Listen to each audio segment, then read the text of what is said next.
for our December webinar, Chromebook Accessibility Tools with Eric Curts, and I will hand it over to Eric. Thanks for joining us. Well, hey, thank you so very much for having me. It is absolutely my pleasure to be with you guys tonight. I'm going to share my screen so that we can get you guys all into the resources. So give me just a moment to pull that up as well. Sorry, I should have had that more queued up, but we'll get that up right now for you here.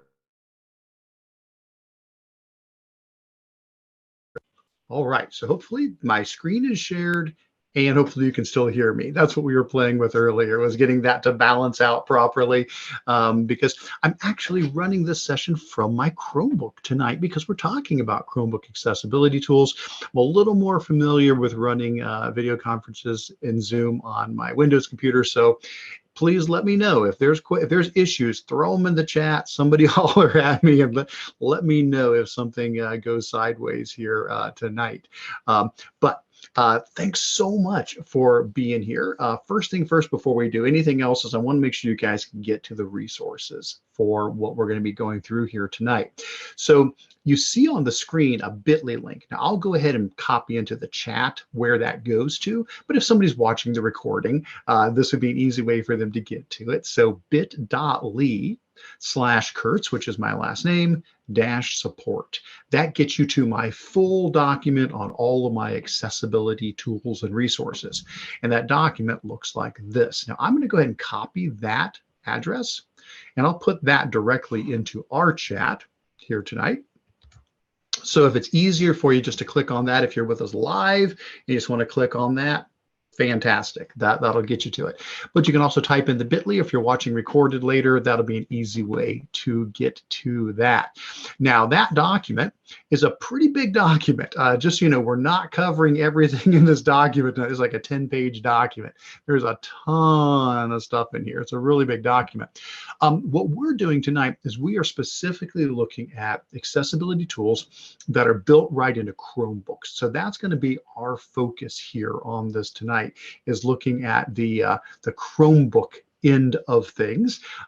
So this document has those Chromebook resources, but then it has more than that. So just for an example, we're going to talk about text-to-speech tonight. We're going to talk about how you can have things read aloud. Well, there's something called Select-to-Speak that's built right into Chromebooks.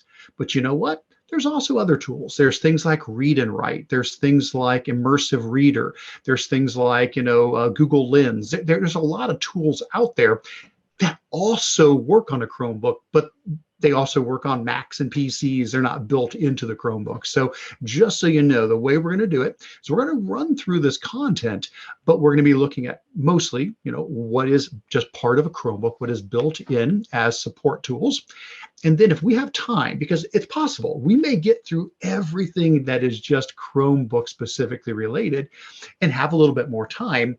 What I'd like to do then is go back to the broader scope and say, okay, so now here's some other things we can do. So in addition to what's built in, here's some awesome extensions that will also give your students additional support and accessibility. So that's kind of my plan tonight. So it's a little bit of a different approach than the way I would normally run the full session. But since we are focusing on Chromebooks, just wanted to give you a heads up as to how that's going to be working tonight as we do that. Awesome. Well, while that's going on, I'm going to go ahead and I'm going to stop my camera because I don't think you need to be seeing me while we're focusing on the screen. When I do that again, though, let me know if something else disappears. I'm just going to try to stop myself. So hopefully we can just focus on what I'm sharing here now. Awesome. So let me do this. Let me do while you're pulling that up, let me do a very brief introduction. So hi, my name's Eric Curts. I'm an educator in Northeast Ohio.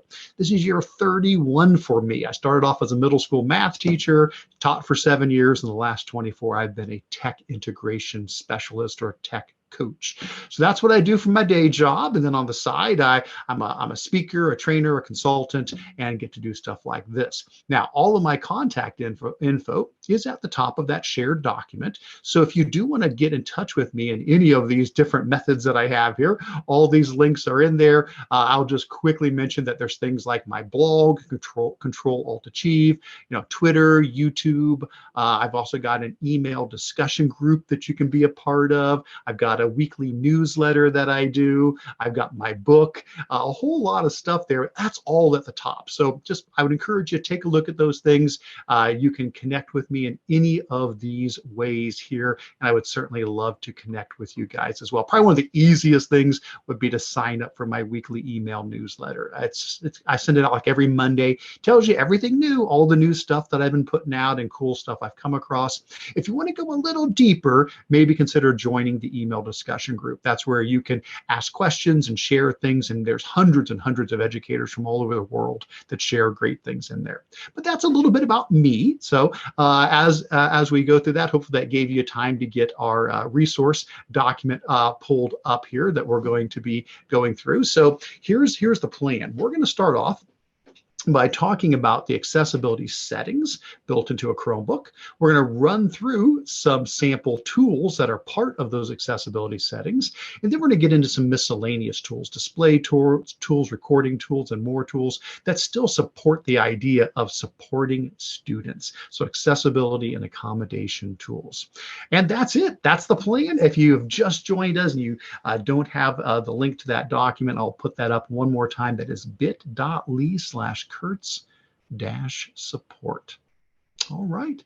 Well, sounds good, guys. I'm going to hit the ground running here now, so I'm going to leave it up to you to interrupt me. If you've got a question, if there's something you want to share, please throw it in the chat. I'll try to keep an eye on it, but the other folks will be doing that as well and passing things on to me. So let's get into it. All right.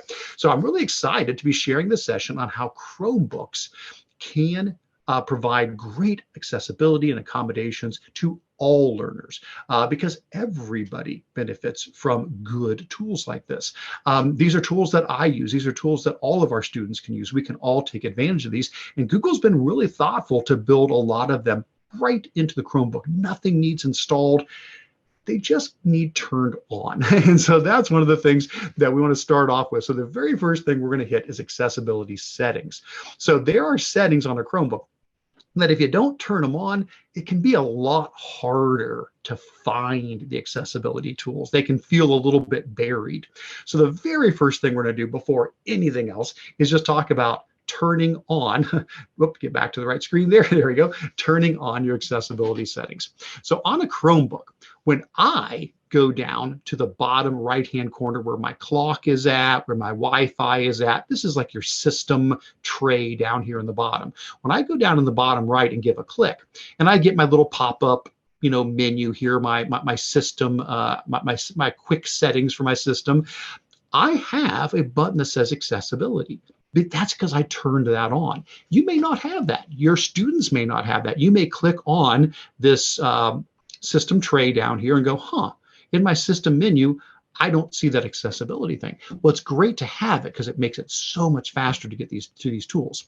Well, if you don't have it, it's a one-time setting change. What you want to do is open up the Chromebook settings with a little gear in this menu. So when you pull up the system menu, there's a little gear at the top of it. When we click that gear, we're going to go into our Chromebook settings where we now can go into our accessibility section and we can turn this on. So let's do that. Let's go to our gear. And then from our gear, down the left-hand side, there's a section called accessibility. And the very first button, that's the one we care about. The very first one says show accessibility options in quick settings. I've got that turned on, which is why that shows up for me. If you don't, that would be a great thing just to have it on. It's just a button. It's not going to take up much room, but it's going to save you so much time. Otherwise, every time you want to use one of these tools, you got to dig all the way into the settings, keep on digging down further until you can turn that tool on. So wanted you to know that first and foremost. Now, by the way, if you have Chromebooks that are being managed, through a Google admin console, this can be turned on for your users. The fact that this button is selected here, that's actually a setting in the admin console. As a Google admin for some of our schools, I can go in and say, you know what, if you're on a Chromebook, I'm just going to boop, I'm turning that on automatically for you, and then you don't even have to worry about it. But just wanted you to know where that was. Okay. Now, once you've turned that on, anytime you click on that accessibility button, you get this wonderful list of accessibility tools. So when I go down now, click on my system menu, I go to accessibility, there they are, all of these great accessibility tools. All right, so that's the first thing. Now that we know how to turn those on, let's go through some of them. Now, we're not going to go through every single one of them. There's a lot of them there. So I've picked like 8 of my favorites to use with you guys here tonight. If there's something I skipped, though, let me know. If you guys have used these and you want to add something to this, some suggestions on, oh, well, this is what worked for me, or if you've got a pain point, there's something you've got a question about, please let me know. All right, so let's start running down some of my favorites, and I'm going to demonstrate each one of these as we go. So the first one is called Select to Speak. And this is a great one. So Select to Speak is going to do text to speech. It's going to read text aloud to our students, or to whoever, to ourselves, whoever. And so what we're going to do with this one is we're going to go down to the system menu, going to go to accessibility, and I'm just going to click on Select to Speak. Now, when I click on it, it's going to turn that feature on, and it's going to put a little teeny button down at the very bottom of my screen for that Select to Speak icon, so I can get to it anytime I need. So let me turn it on. Boop. Now it's on. I've turned on Select to Speak. So way down here at the bottom, I've got this itty bitty little speaker icon. Now that I've got that there, I can use it to read things. So let's say I'm reading an article. So this is Dogo News. Nothing special about this. This is just like a K-12 current event article website. Okay, so let's say I come in here and I'm like, okay, I want to read this story about bumblebees. That sounds interesting. So I pull up the bumblebees story. Well, if I would like to have this read aloud to me, that can be done now. All I have to do is come down here to the Select to Speak button. And when I click on it, it's going to allow me to drag a box around anything that I want to have read aloud. And then it will read that aloud to me. So we're going to try this out. Heads up, I do have to do a little toggle on my Zoom while I do this, because you can only hear me or my computer. So we're going to see how capable I am. So let me do that right now. I'm going to toggle myself off, and I'm going to demonstrate the Select to Speak. All right.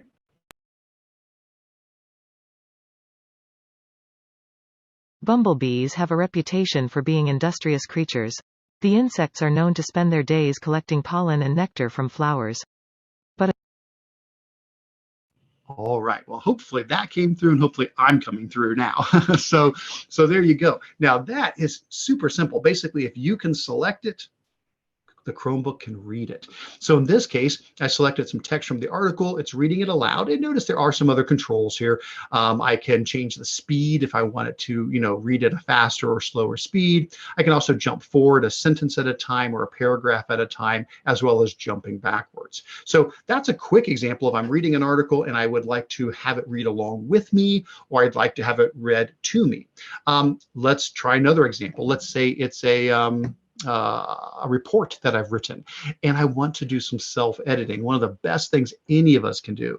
I do this myself. If I write something, I have it read back to me before I post it to my blog or before I send it out, because reading it yourself, sometimes you just miss stuff. You can look right at an error and not even realize it. But when you hear it being read to you from an impartial voice, suddenly you're like, oh, that doesn't sound so good. Or, oops, I didn't mean to say that. And so a good step is, before a student turns in an assignment, before I, send out, an email to the staff, before I publish something on my blog, it's good to hear things read aloud to us. So let me do that. Let's hear how this would sound if I read something from my document.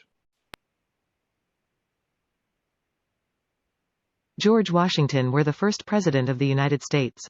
He was also the commander-in-chief of all American forces during the American Revolutionary War. All right, there you go. And so again, Hearing it read aloud, maybe I'll catch the verb tense didn't sound right, or if I use a word twice in a row, I may not notice it when I'm looking at it, but it's helpful to see it. So that would be great. Same thing if like somebody's taking a quiz. Here, I'll zoom in a little bit. I know that's a little bit small there, but let's say I'm taking an assessment online and I want to have it read aloud to me. I know this is not a very complicated assessment here, but I could easily come in here and tell it to read some of this aloud. Let's try that. Enter your answer below. Again, I know not a very complicated example there, but you get the idea. So when it comes to having things read aloud, if you can select it, it can speak it. And that's what's so cool about the Select to Speak tool. Now, you notice it did have a couple of settings there, like the speed and stuff like that. If you want to change the voice, you do have to dig deeper into the settings for that. That does not show up actually in the little pop-up menu there. If you're saying, okay, I want to change the voice that is being used when it reads something to me, you will have to go down to your system menu. You can go into the accessibility section, but you're going to have to click that gear at the top. That's going to take you deeper into the accessibility settings. And when you click that gear in the accessibility section, it takes us right back to where we were earlier when we switched that whole thing on. Here you can go in and say, let me go into my text-to-speech sub settings. And if you go into those, you'll see there's a spot in there that says text-to-speech voice settings. This is where you can go in and further customize the voice. If that voice didn't quite do what you needed, if you come in here, you can change the rate, the pitch, and the volume. You can also pick so many voices. Oh my gosh, there's so many. So you can come in here and say, okay, here's all the voices I can choose from. And you can pick from any of these voices. And if you want to preview them, there's a little preview up here where you can say, okay, what does, I don't know, I'll just randomly pick another voice here. What does voice 8 sound like? Here, let's listen to voice 8. Hi there, I'm your text-to-speech voice. And then I could say, okay, well, that's cool, but what about, I don't know, voice 5? I don't know, let's see. Hi there, I'm your text-to-speech voice. Awesome, there you go. And so that's the idea, is you can really customize this if you want to go deeper in and make those changes for those voices. All right, guys, so that's one of the first tools that I love, is Select to Speak. Let's flip it though and go the other direction. What if I want to speak and have my words typed up rather than have my typed words spoken to me? So that's the dictation tool. So that's the next one I'd love to show you guys. The dictation tool, basically, you get the idea. You click it, and whatever you say, it types it. So I'm going to turn that on. I'll come down here, go to my accessibility section, and I will turn on dictation. So with the dictation tool, let's say I am taking an assessment, or I'm filling out an online form. When I come here and I click in the box here to type this in, if for any reason I'm struggling as a typist, or I'm not comfortable with my spelling, whatever the case might be, I might be hesitant to put all the content in there that I'd like to put in there. And so a tool like the dictation tool is really valuable. All I do is click in the box and then come down here, and just like the Select to Speak, put a little teeny micro or little speaker icon. This puts a little microphone icon down there. So if I click it and start talking, it should start typing. Let's see. This is just a test, period. Anything I say will automatically be typed into the Google form, period. And there we go. Awesome. So if you click in that box and you click on the little microphone, you can just start talking and it will type stuff up for you. And of course, it did also do punctuation. It'll understand stuff like that as well. You could use this for other things, like if you wanted to run a search online, you could click in the search box. Instead of typing in what you want to search for, you could hit the dictation tool and that would type it for you. Now, if you're in a document, probably not necessary. You absolutely could use the dictation tool. Google Docs does have a dictation feature already built in, so I'm probably more apt to use that. That's under Tools and it's called voice typing. So that's already built into Docs, but it's not built into like, Google Sheets, or it's not built into Google Drawings or some of the other tools. So if I'm in Docs, probably I'll go Tools, Voice Typing, and that gives me a little pop-up microphone. Now that I have clicked on the microphone, anything I say will automatically be typed, period. And so it does the same thing, but I'm just maybe more familiar with that one. But I could absolutely use the dictation button down here if that's what I prefer. All right, so there you go. There's two awesome ones right off the bat. Let's keep on going down. Now the next one, color inversion. This is one that I don't know how well, I'm not sure if it'll come through on your end or not when I share the screen. Sometimes when I've shared my screen, I see the color change, but other people don't. But we'll try it out. Basically, it inverts the color to improve readability. Now that may not work for everybody. Some folks, this looks perfectly fine to them, but for other folks, maybe the white background with the black text on it it's just not doing it for them. There's way too much white there. And so if I come in here and I go to my accessibility tools and I turn on color inversion, it's going to reverse that. Now again, I don't know if you're seeing that. I'm seeing it. Maybe nothing happened on your end. I'm not positive, but I'll undo it and it goes back to normal now. But basically, it just flips the colors. You see it. Oh, good to know. See, I've done it before and people said, oh, it didn't come through. So I'm not sure if it's maybe certain video conferencing tools don't properly pass the color inversion along. So I'm not always sure about that. Glad to know that this is working. Excellent. Good stuff, guys. Next up, docked magnifier. Okay, so when it comes to being able to see what is on the screen, there's a lot of options for that. We're going to talk about a couple more in just a little bit. So we'll talk about this one now, but then we'll put a pin in that and we'll come back to a few other options as well. The docked magnifier is a really nice one though. So what it does is it magnifies half of the screen, or well, whatever portion of the screen you want it to magnify. So if I'm trying to read this article and I need to be able to see just what I'm reading a little bit bigger, and I don't need to magnify the whole screen, I just kind of want to magnify that part of the screen. Well, what I can do is I can come down here, click on accessibility, and turn on docked magnifier. Now, when I do that, what's happening is the screen's getting split in two. As I scroll on the bottom, whatever my mouse is going across is getting magnified up in the top portion. So I can use that bottom half to scroll through as needed, but then I can look up at the top and get a really nice magnified version if needed as well. And you can change this, you can adjust how much space is between these by dragging it up and down as well. Maybe you don't need all that much space, you just need to be able to see some of those words up there. Now, I use this a lot of times too when I'm doing a training to help show things that are hard to see. Like I might come down and say, okay, here's the bottom of my screen. I'm going to click on my, time there. I'm going to open up my my menu, and you can now see, oh, here's my accessibility tools. Or I may say, oh, because I turned that on, here's my select to speak, here's my dictation. So sometimes that will be really helpful to give people a better view of what it is I'm trying to show. And then I can just go back here and turn that off anytime I'm done with it. Good stuff.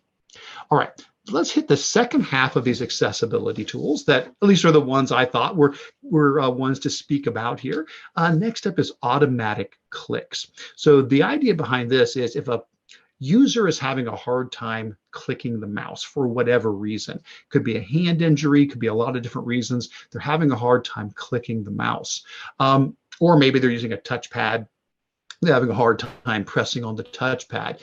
This is a tool that if you hover your cursor above something and you wait just a little bit, it'll click for you. So let me show you how that works. Let's come back here to Dogo News. So let's say we're on the Dogo News web, some articles, but I'm having a hard time clicking. I'm having a hard time pressing on these. Well, let's turn it on first so that it is on. So I'm going to come down here, go to accessibility, and I'm going to turn on automatic clicks.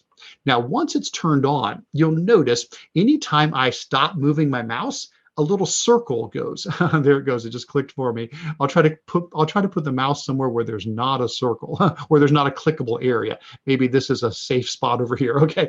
So you notice, and I'll move it again. When I move the mouse, when I stop it, this little circle goes around, then boop, whoop, it clicks. So what it does in my case, I've got it set to 2 seconds. It waits for 2 seconds. And if I don't move my mouse in 2 seconds, it clicks for me. So if I come over here and I hover above the bumblebees, it clicks it for me and it opens it up. Pretty cool there. And so I can do that anytime I need to click on anything. If I'm like, okay, I want to, go back, I could, hover above the back arrow and it'll click that for me.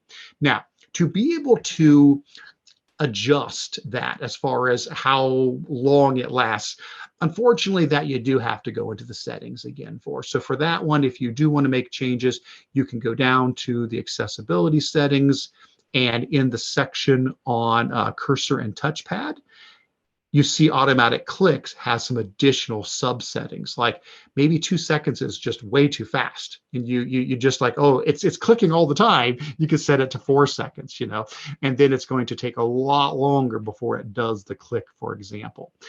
So let's go ahead and I'll just demonstrate that now that I've changed that here. Let's turn it off and back on and make sure it's good to go.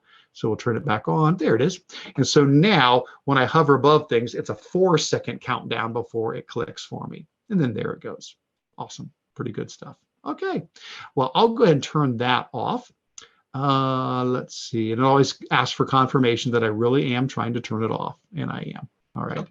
Next up is on-screen keyboard. So this is a pretty neat one. Now, most people say an on-screen keyboard. You've got a keyboard attached to your Chromebook. Why would you need an on-screen keyboard? And you're right. For most purposes, the keyboard on your Chromebook is great. It's going to do what you need. It does open up a couple other things, though, that the regular keyboard can't do. So let me demonstrate that for you. So first of all, let's turn it on. So I'll come down here, go to accessibility, and I'm going to turn on-screen keyboard. Now, because I turned it on, it does what they always do. It puts a little icon down at the bottom. So I've got my dictation, my select to speak. Now I've got a teeny little keyboard button there too. So let's say I'm working on my George Washington report here. And instead of using my regular keyboard, I'm going to employ the on-screen keyboard for some assistance. So if I come down here and click on the on-screen keyboard icon, that's going to pop up. So now I've got an on-screen keyboard down here, and I can just type with it. Certainly, absolutely. I could just, click on the keys. If it's a touch, mine's a touch screen. I could just touch those, so I could start, typing in, testing or something like that. And that's just me touching the screen. So what's different? A couple of things. One is word prediction. So if I start typing something, so if I came here and I start like typing the word George, well, I'm only GOE into it, and I'm already getting these suggestions across the top.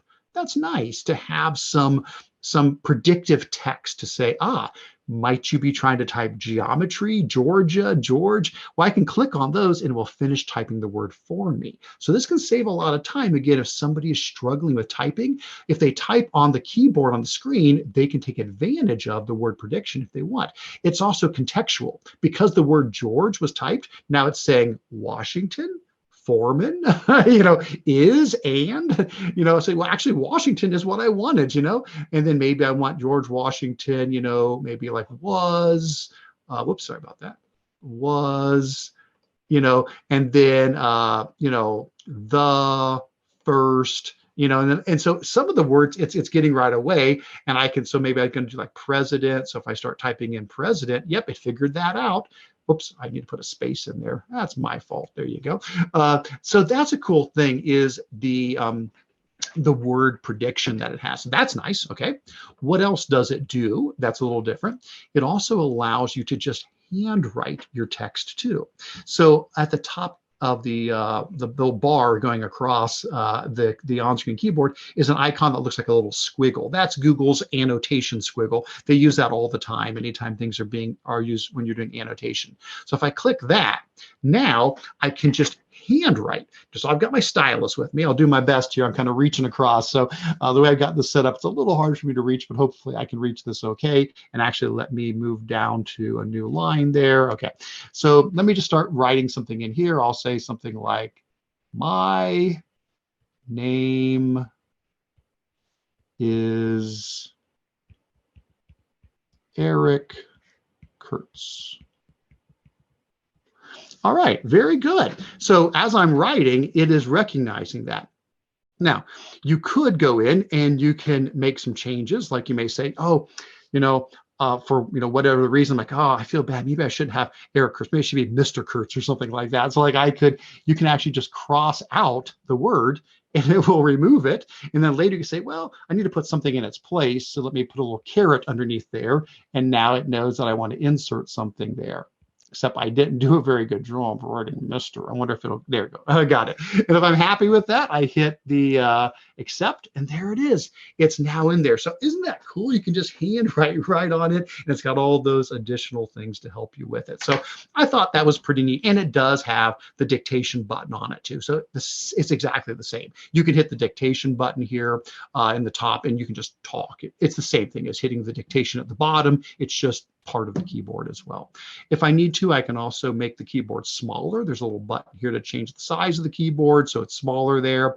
Or I can make it get bigger again, and I can also use the button here to minimize it back down. And that's it. I'll go ahead and turn it off because sometimes it pops up whenever I'm trying to type, and so I'll turn it back off, but there it is. So yeah, that's pretty neat. All right, just a couple more, and we're going to move out of this section into some other content here. So the next one I'm going to mention is large mouse cursor.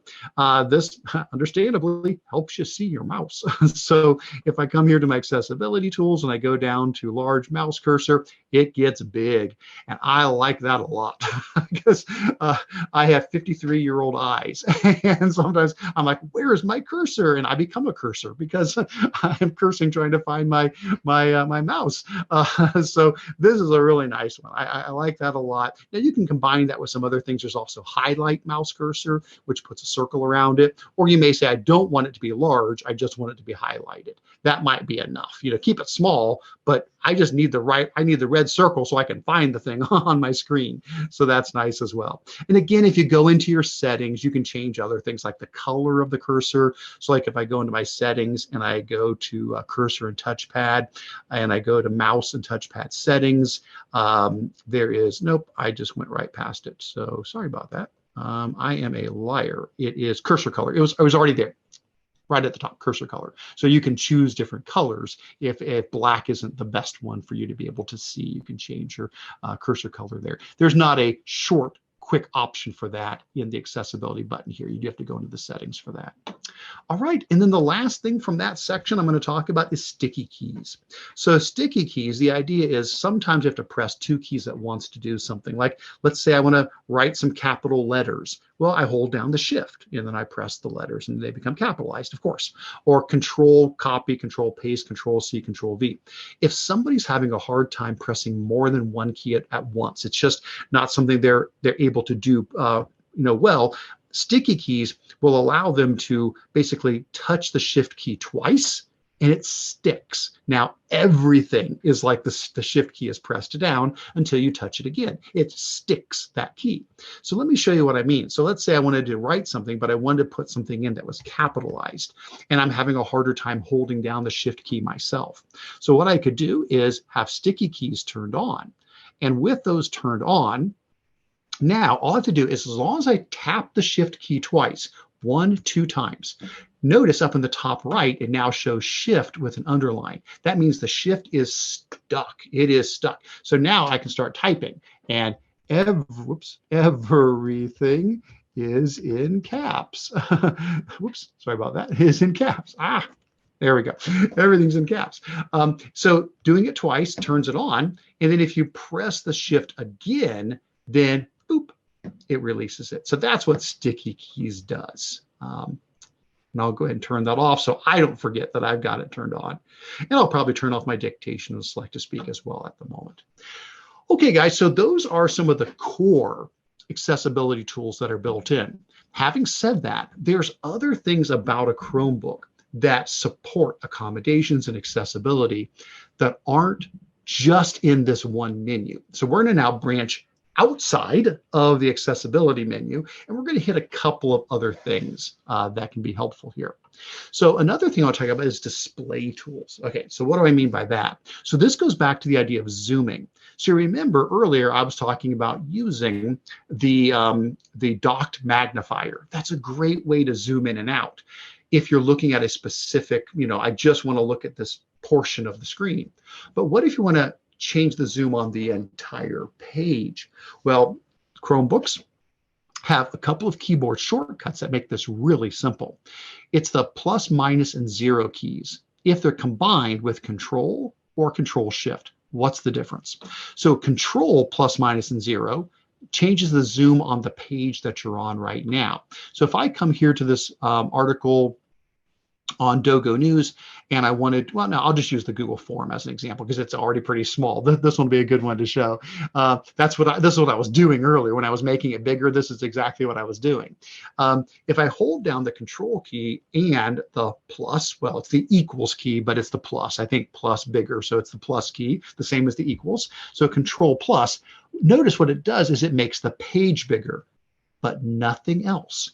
My tabs don't get bigger.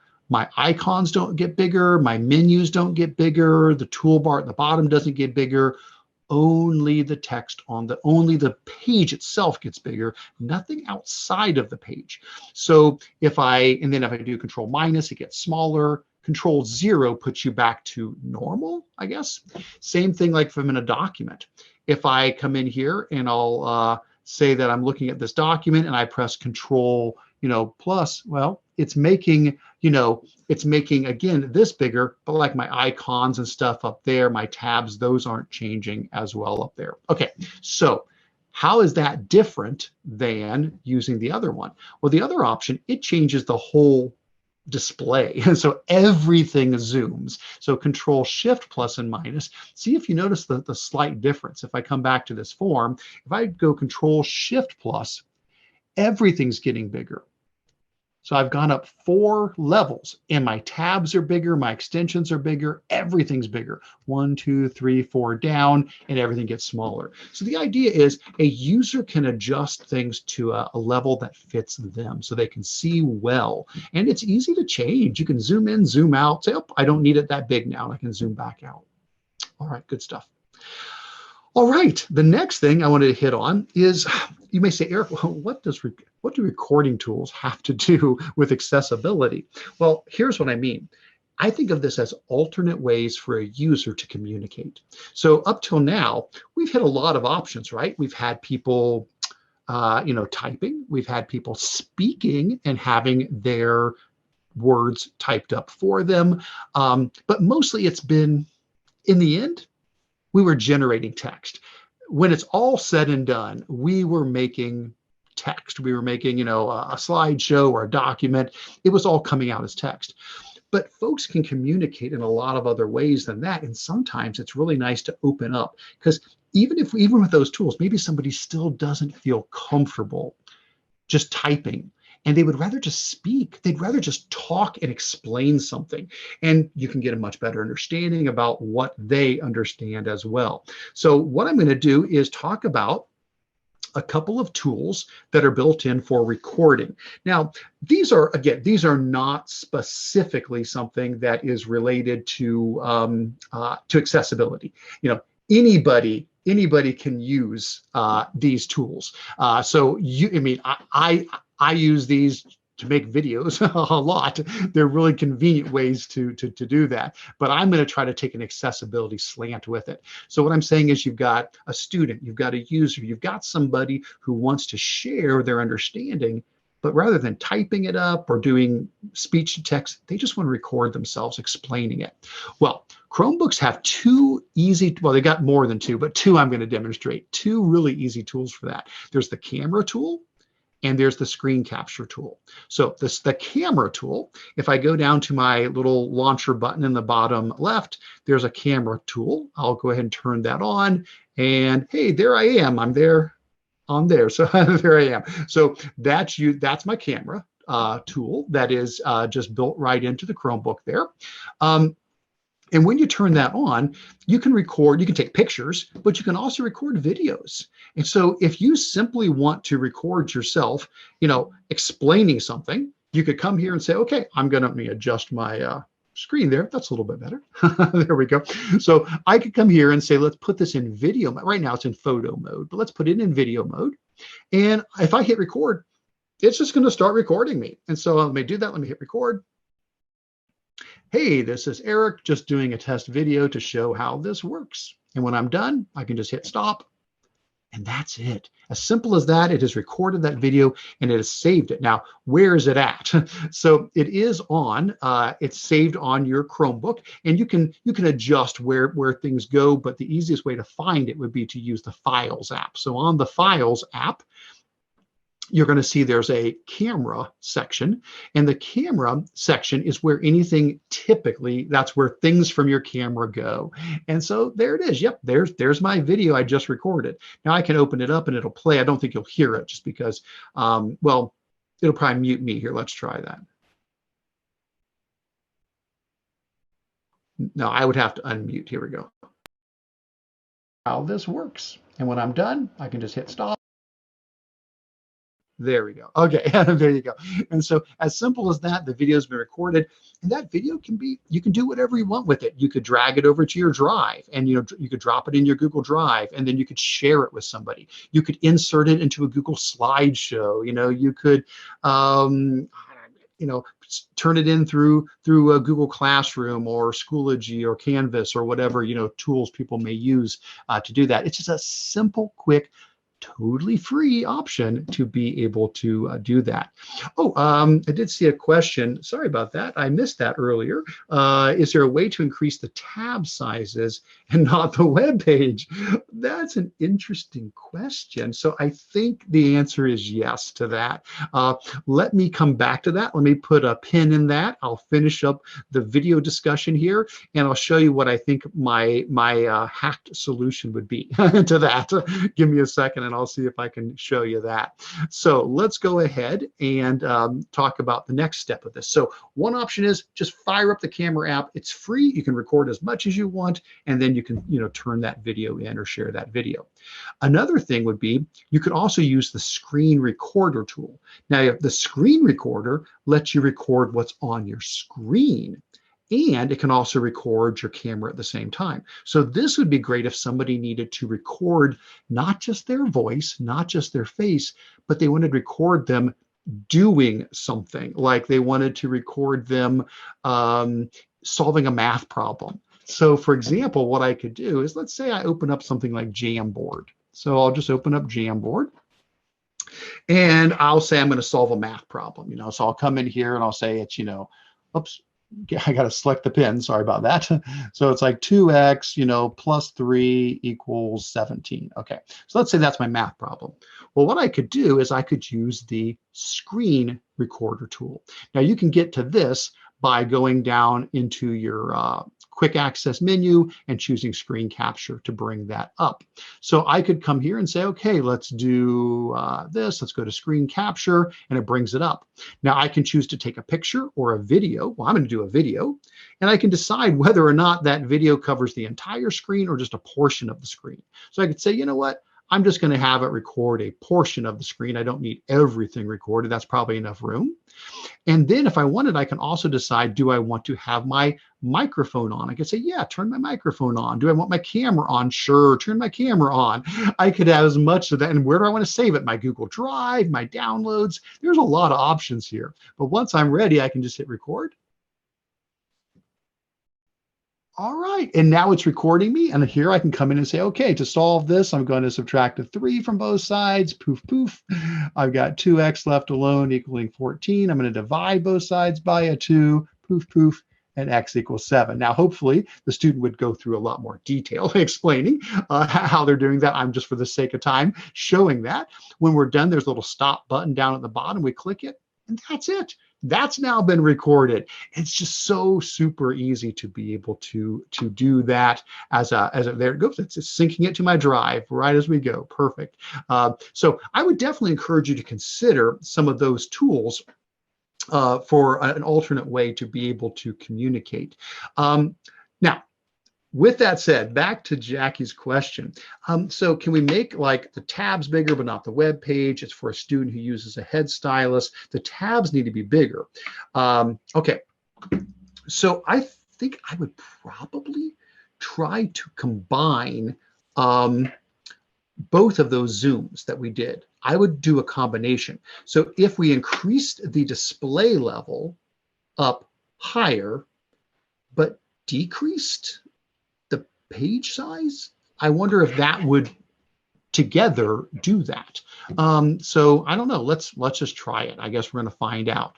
So like if I came here and I did the Control Shift plus 1, 2, 3, 4, 5 times, let's say, but then I did Control minus 1, 2, 3, 4, 5 times or whatever.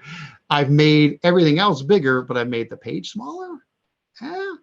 Now, I don't know if that's practical to do that every single time. You know, that might not be practical. So this may be one that I need to do a little poking around and see if there's, you know, another tool out there that just makes, you know, the tabs bigger or something like that.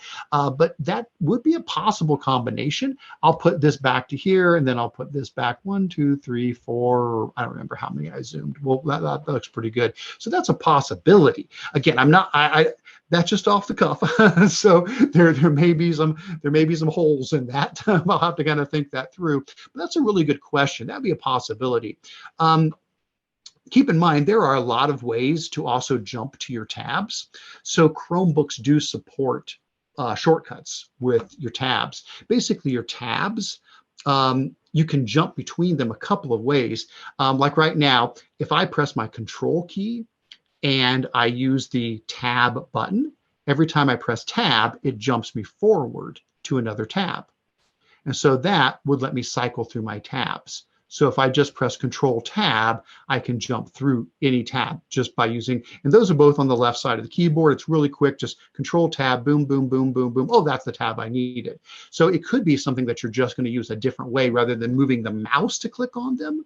You could be using the keyboard with Control Tab. You can also do Control plus the number of the tab and it will jump to it. Like my sample form is the 5th tab. So Control 5 would take me right to that one. Control 2 would take me back to the agenda document. Control 1 back to the first one. But that's only if you know exactly, if you count your tabs. But if you just want to go Control Tab and get over to the one you need, that would be another option for you as well. All right. Good stuff. All right, I did see another question, and the question is there a way to connect switches to Chromebooks? So the answer is yes. The short answer is yes. The long answer is that is not something I have experience with. The reason, though, I can say yes is because if I go to the accessibility tools, one of the ones I skipped over says switch access. So I know it's in there. I've read about it. It is built right into Chromebooks. I do not have access to that. I've never tried that. So I can't demonstrate it, and I don't know enough about it to speak intelligently on it. But short answer is yes. Chromebooks do have switch access built in, and that is part of the accessibility menu there. All right. Excellent, excellent, excellent. Good stuff. Well, guys, we're getting to a spot now where we can start to branch out a little bit. So that is the stuff that I would say is Chromebook specific. Everything I just mentioned here, all of those things are very, very, very specific to a Chromebook. What we can do now is a couple of things. First of all, we can take questions, whatever you want to chat about. Absolutely, that sounds great. What I would probably do normally at this time is go back to our agenda and branch out, because there's a lot of other things that you can absolutely do on a Chromebook. They're just not built into a Chromebook. And so we could talk about other text-to-speech tools, other speech-to-text tools. I would probably like to talk to you guys about things like readability tools. There's some great readability tools or reading comprehension tools, audio support. There's a lot of other tools out there that are not just the things built into the Chromebook, and they're free tools. They're extensions you can install, and they give you extra features that go above and beyond what the Chromebook does. So let's see. I'm seeing some questions pop up. Let's start with those first. And if we get through all your questions, then we can go into some of these other things here. So I did see a question saying, can Chromebooks have voice control to open apps, programs, and etc.? So the short answer is yes. The long answer is it's not built into a Chromebook. That's a really good example of one of these kind of things, excuse me, that go above. I'm going to take a drink here. Sorry about that, guys.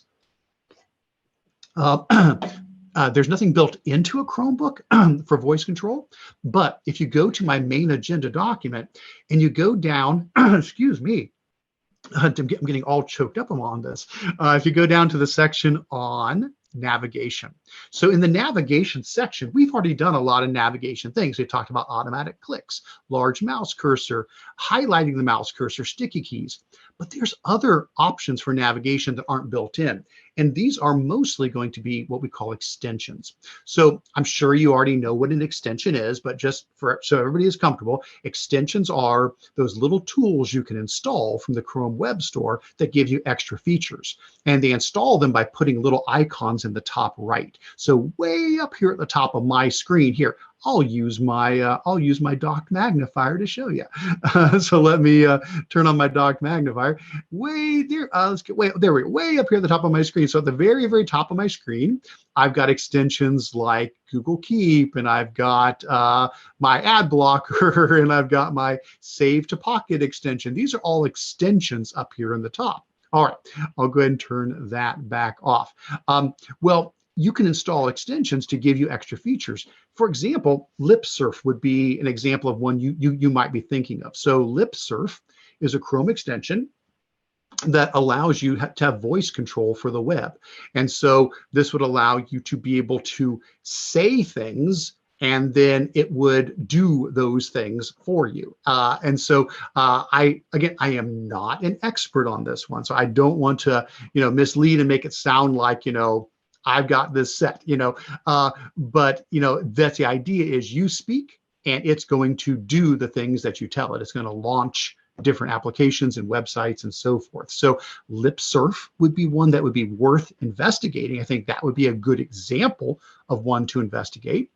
Other ones that I might mention from that, CRX mouse. Now this is using a mouse though, but this one, you basically do mouse gestures to have things happen. So you can move the mouse in different patterns, and based upon the pattern you move the mouse in, it can then open things and do things. But my first guess would be LipSurf is probably a pretty good one to start investigating along those lines.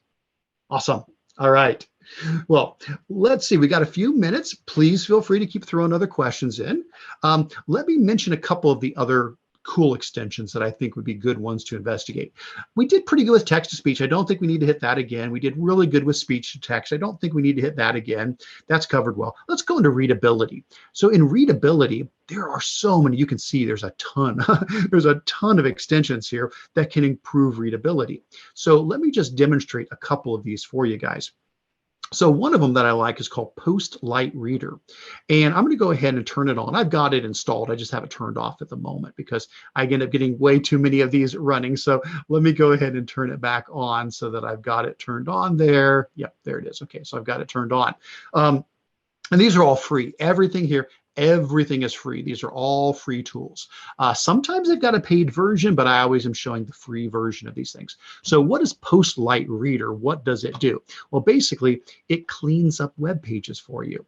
What do I mean by that? So, hey, let's go back to our friend Dogo News. Now, Dogo News is not a bad site. It's a totally awesome site, but it's a little bit crowded. It's got links to popular articles. It's got comments. It's got some ads. It's got some things going on. It's a little bit of a crowded site. Well, if I have Post Light Reader installed, it puts this little teeny rocket ship extension way in the top right-hand corner. Well, if I click on that extension, watch what it does to my page. So I come up and I click on the little rocket ship and give it a moment here. Oh, I got to refresh the page. Sorry. I just turned it on. I forgot I had to refresh. Okay, so now it's on. There we go. So I come up and I click on it. And there we go. What it does is it strips out everything except the core content of the page. No advertisements, no comments, no you might also like, nothing else, just the article and the core images or videos that are related to it. It's a great way to clean up a web page and make it easier to be able to view that page. There's a little gear at the top if you want to change like the color to like a dark theme instead of a light theme, or change the font, or change the font size. You know, all of those are options there depending upon what works best for you. So that's a good example of one of those. And there are lots and lots of these. So for example, let me jump to a section on some of these. Let's get to our readability section here. Oh my gosh, I've just got too many tabs. How is that possible? So there is like other ones like Reader View and Alpha Text and Line Height Adjuster and Helper Bird. They allow you to change like the spaces between the lines, or the font size, or the font, color, things like that. Then there's tools like Open Dyslexic and Dyslexia Friendly. They change the font on web pages to the Open Dyslexic font. And then Dyslexia Friendly can do that, or Comic Sans. Both of those are helpful in that situation because each letter is unique. They're not easy to replicate. You can't like take a B and a P and flip them and confuse them as easily because they make them very different, those different fonts. There's things like Wasp Line Reader that changes the color of the text to help you stay on the correct line when you're reading. When you get to the end of a line, if it's red at the end of the line, then it's red at the start of the next line. It helps you stay on the right line as you're reading.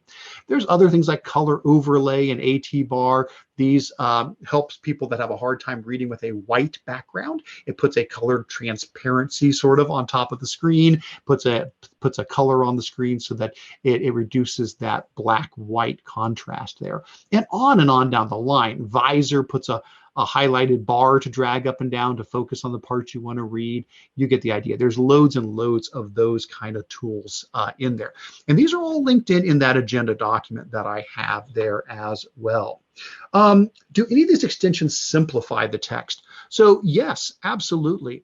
It just depends on what you mean by simplify the text. I'm going to show you an example of one that I think does a pretty good job, and that is Quillbot. So Quillbot and Summary, both of those. What these are more simplification, or more like summarization. As far as simplifying the text, making it to a lower reading level, we are absolutely moving toward that. Artificial intelligence is making leaps and bounds. It's just amazing how far it is coming. We're going to see more and more of that happening. But let me use Quillbot as an example. So I've got Quillbot installed. I'll just have to turn it. Oh, I don't have it installed on this one. Oops, sorry about that. I thought I had it installed on this one. I'll use the other one then. I like Quillbot. I think it does a better job, but I'll use Summary. That's fine. So let me go ahead and let me add this to my. Hang on a second, guys. Sorry about that. Let me put this up on my bookmark here. So one-click Summary. Let's put this up here. There it is. Okay. So let me show you a Summary. Okay. So what this one does is if I go to a web page and I'm reading, and this is not a good example, this is not a very long article, but if I come to a web page and I click on the one-click summary button for summary, what it does is by default, it makes a 7-sentence summary of whatever was on the text there. And you can change it. You can say, oh, I'd rather have 10 sentences or whatever, and it's going to reword it and condense it and summarize it down to a smaller summary of it. Again, I think, in my opinion, that Quillbot is better. It uses better artificial intelligence. I've really been impressed by it. I am apologize. I just don't have it installed at the moment, but you can easily install it there from the Chrome extension there as well. Awesome. All right, folks, we're down to our last couple of minutes. Probably not enough time for me to start a whole brand new thing, but let me do this. Let me do a little wrap up. And if there's one more question you can sneak in, I will be happy to answer it. So as I start to wrap up, I want to remind you guys that everything that we have looked at here today, all of this stuff can be found at bit.ly/Curts-support. That gets you to that document that has all of the resources. All of my contact information is here. there, my newsletter, my email group, all those things. You can get in touch with me. Under the general resources, both slideshows are here. This is the slideshow we did tonight, Chromebook Accessibility Tools. So if you want to have that specific slideshow, it's there. If you want my bigger slideshow that covers all the other tools, that's what this bigger one is. And then everything, of course, is in this document with lots and lots of extra things beyond just the things we looked at for the Chromebook here tonight as well. So that, and I want to say thank you. I want to say thank you very much for letting me be a part of this. I'll turn my video back on so you can see that I am genuine in saying that. I'm very happy to be a part of your learning tonight. Did you guys see those, Catherine, Ashley, did you see any other questions, anything else, or do you have some wrap up that you might need to do at the end as we start to pull it all together? Oh, I think you got to all of the questions. That was great. Thank you so much. That was really informative. Oh, I'm so glad that was helpful. And this is something that changes all the time. This document, it won't look the same, 6 months from now. There's so many things just expanding and exploding in the area of accessibility and accommodations. And I try to stay on top of it. I add new things a lot of times. So please, if you guys come across something that I don't have in there, please email me. I'll be at a conference and somebody will say, hey, I came across a really neat new one that really helps address, this particular issue. And I'll be like, oh, let me try it out. They'll send me the link. I'll try it out and boom, I'll get it added in there. So please do that. I want to learn from you because I guarantee you there's a lot of things I have not come across yet, and you can help get those to me and I'll get them out to the rest of the world. So good stuff. Do have one person who said they couldn't find the slide links at the bottom of the doc. They're actually at the top of the document. So at the top of the document, right below my presenter information, right below the table of contents, the very first thing is called general resources. So before you get into the content, under general resources, you'll see a blog post I've done, a video I've done, a slide, and the 2 slideshows. So that's actually page 2. It's like right below the table of contents. Then you get into all of the content after that. So hopefully that directs you to where those are at. And you can also make copies of those. You can view the slideshow or make a copy if you want to use it for trainings yourself as well. And you're allowed to use any of my stuff. Everything I have here, I share everything under a Creative Commons license, which means you can use it, you can make copies of it. All I ever ask is just leave a link back to me and my site where things came from, but you're definitely allowed to use this stuff as needed. Great. Thank you so much. You bet. Thanks.